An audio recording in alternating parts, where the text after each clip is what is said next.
Good evening. Welcome to another edition of the Press Club with me, Kendall Burton. I have a very special guest this evening. Herb Bousquet is off on his own business. We have with us Mr. Rick Wayne, veteran journalist, bodybuilding veteran, wearer of many hats. You took your cool time getting here. It's a pleasure having you, finally. Welcome to the Press Club, sir. The bodybuilding part, I don't know about it anymore. As the man said, Rick Wayne needs a cane to walk, and he's right. So the bodybuilding part, I don't know so much about that. Let that one stay in the pictures. Although I've suggested to Junior we may have to readjust the pictures he's using on doc. You know, and get some more recent ones. I look too fit. But the purpose of the show is to discuss a lot of stories, about the bigger stories, the more outstanding stories in the news every week, and of course to discuss issues affecting and relating to media generally. I don't think I need to ask you what your big story is this week. It's been your big story for a number of weeks now. That is the impacts report, the investigation report. Your headline story in the Star newspaper for today: the Prime Minister to police officers stand in my shoes. A story that you've been on for quite a while, and I know you've expressed disappointment in a number of media, including your own, for talk, on the relative silence of the Home Affairs Minister, the Prime Minister, and even the media, especially in relation to your last article in last weekend's Star, pointing to a lot of division within the police force, the possibility of blood being shed in the police force. So perhaps we can start with our discussion with that story. Mm-hmm. To say I'm disappointed says a little more than disappointed, because it has been the norm for the local media to avoid certain stories, either through fear, either through discouragement of the media house owners, or incompetence. I'm talking about over the years. Or and most of the stories require backstory and knowledge. In other words, research. Right. And I remember when I first got close to John Compton, what he said to me was, you know what attracts me to you most of all, your love for research. He says, I'm a lawyer, and most lawyers need research, and for precedents and looking up old cases and so on. And most lawyers hate research, but most lawyers cannot afford researchers. And I get the feeling when I read your articles that you like nothing better than research, and that's true. So a lot of the stories require background information. You need persuasive writing requires that you put before the reader what is being said, for example, the official story and the real story. And you leave it to the reader to see which one is more true. In my case, when I give my stories, like I do with my shows, I immediately supply the evidence of what I'm saying. Whereas most things, let's say from the government, they just say it and expect to be believed. They don't think they owe the people any kind of proof. Well, there's a need for the research to God ensure has- that what you're putting God forward has is grounded in spoken, fact. therefore, with me, I challenge what they've said, and unless I'm ready to supply the evidence immediately, I will wait until I am, which then brings the question later on, how come only now? Sometimes it takes a year, sometimes it takes 2 years, sometimes it takes 3 days. Okay, so there are a lot of reasons why the media may not touch the stories. It's sad. But I think what is far more important than the fact that the media didn't touch some of those stories, including this one, far more important, is that the people who are in charge of the country know very well that what I'm writing is true. In some cases, like when I first started writing about the Leahy Law and what was happening, the Corbinier actually went on TV and said it was not true. A few months later, the Prime Minister came on, and if I remember well, he said it is pointless going any further without confirming what is already in the public domain. That was Kenny Anthony's way of saying, Rick Wayne has written everything about that, so let's not pretend you don't know what I'm talking about. So he did his own version of the backstory of Impacts, and of course twisted it his own way. Well, he didn't twist, he left out a lot. and in the process twisted. Yeah, but what you said accounts for the media's silence to a large extent. But you made some very damning statements in that last article. That's a nice word, But- damning. That's the one the Prime Minister used in Yeah, Impacts. particularly in the last few paragraphs. Nobody from the Prime Minister's office has said anything. The Justice Minister has remained silent. The DPP has remained silent. What do you account for their silence? Is it- What we should tell our viewers really is, in case they didn't see it, and although I've said it twice on TV, but you know, in TV land, people hook into things they know about or they're interested in rather than new things. It takes a while for new things to grasp the St. Lucian mind, especially when you have people making certain or doing their best to keep it away from the St. Lucian mind by not answering.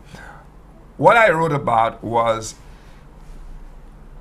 an ostensibly confidential discourse, or might be a stronger word than discourse, among police officers.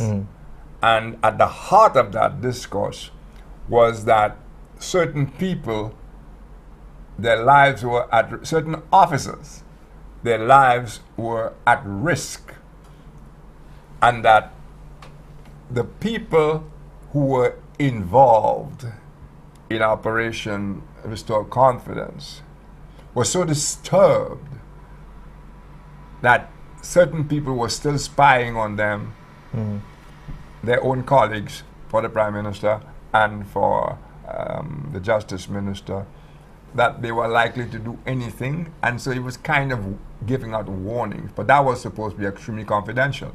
But my attitude is that something like that cannot be confidential. That has to, I mean, if there is the possibility of mutiny or revenge in the police force.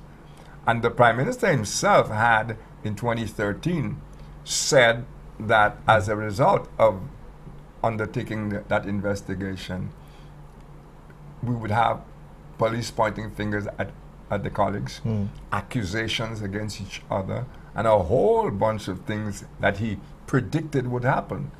And it has happened, and worse than he predicted.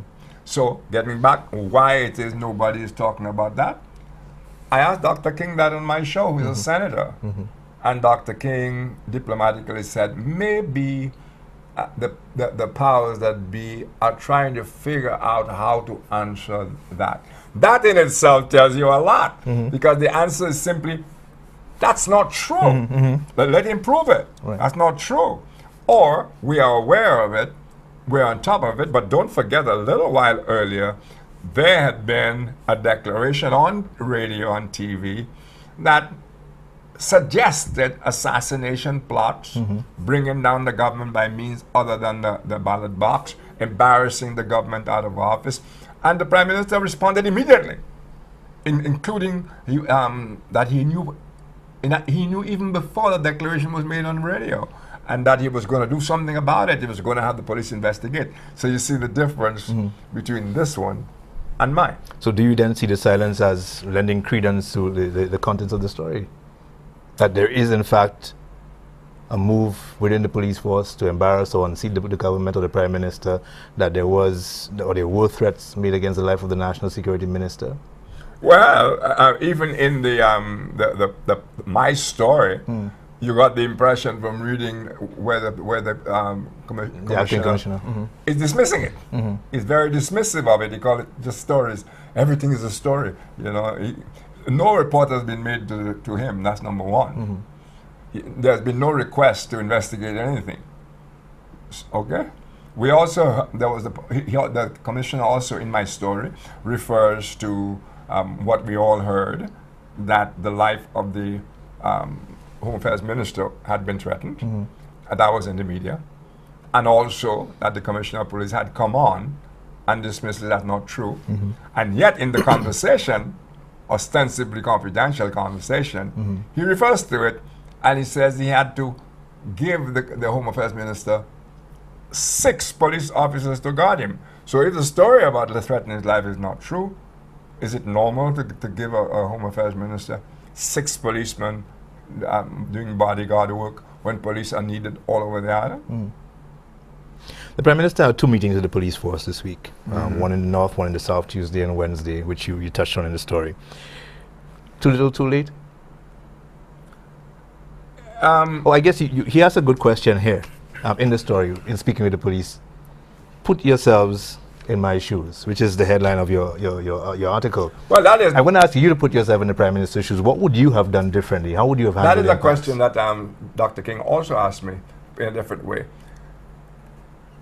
It's not always easy to say what you would have done in the Prime Minister's shoes, because I would not have been, if I was Prime Minister of the country, in the circumstances, I would not have been in the jam that he's in, because he's in a super jam with no way out. And he hinted on a show last Monday that this is a government thing, and whatever government comes in after him, he knows what he's talking about, because it is a government thing. Okay? The American government is pissed off with our government for not having taken certain action in the face of certain allegations. The American government is pissed off with that. And so it started from 2011, and in 2013, by 2013, the U.S. State Department stopped financing police activity, stopped financing police meetings, police training, police equipment. They can't even buy. The Prime Minister has admitted that quietly to those people, because of course I have my moles. And one of the things he spoke about at those 2 meetings this week, again, was that they can't buy ammunition. More than that, they're getting no cooperation from the United Kingdom either. The Prime Minister is actually talking, and he did, it's in my story, about going to non-traditional friends and governments. And you have to worry about that, because it could mean he's talking Saudi Arabia, among others. It could be he's talking Venezuela, countries that are infamous for their police, or army or armies. You know, we don't need that here. So, again, let's see if they answer that, because those were supposed to be secret meetings. But as you quite rightly pointed out, the Prime Minister is stuck between a rock and a hard place. 2 equally so what would I undesirable didn't answer your alternatives. question, Yeah, I what guess. would you have done I differently? didn't answer your question. Well, in the first place, I would not at any time have hinted, without evidence, that the fatal shootings of those famous 12 were other than regular police work, unless I had the evidence. And in any event, it is not for the Prime Minister to even hint to that, or for his minister, or his then colleagues, election time colleagues, former ministers, to even hint that.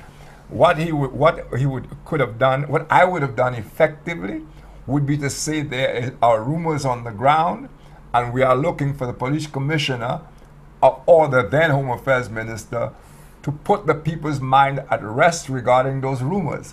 I would not be fanning it, and I certainly would, when I came into office, I would have made statements playing that down until I had the evidence to take the regular process. For example, I would wait for the inquest. And by the way, the inquests have cleared the guys. There have been 7 out of 8 inquests, 7.5. And 7 have cleared the police officers.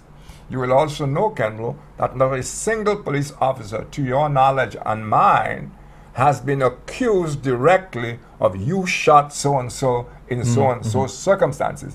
As a matter of fact, when they relate to this, they use euphemisms, the thing, the incident. That's how nobody... We have 2 ways when police do things that we think are wrong. We can report with detail and for investigation by the police complaints unit, or we can take it ourselves to the courts. And even as we speak, the best we can say, and the best we can repeat, is what the Prime Minister said in his 2015 speech on impact, was that his investigation the investigation he organized had validated his earlier statement that the police there was a hit list, and out of that hit list, 12 people were shot. Okay, so I would have made none of those statements. I would have done the right thing if I had reason to. I would have appealed to the then Prime Minister, pressured the then Prime Minister because of election time. I would have pressured him to pay attention to the rumors around, demand that he did, campaigned on the fact that he was doing nothing, called on the Commissioner of Police to take action, but I would not, as a former Prime Minister for 2 terms, as a constitutional lawyer, and a soon to get back into office Prime Minister, taking the action that the Prime Minister took, which is now around his neck like a millstone. Yeah. With you for a break, let's take that break. When we come back, we'll continue our conversation with Rick Wayne, star publisher and talk show host. This is The Press Club. We'll be right back.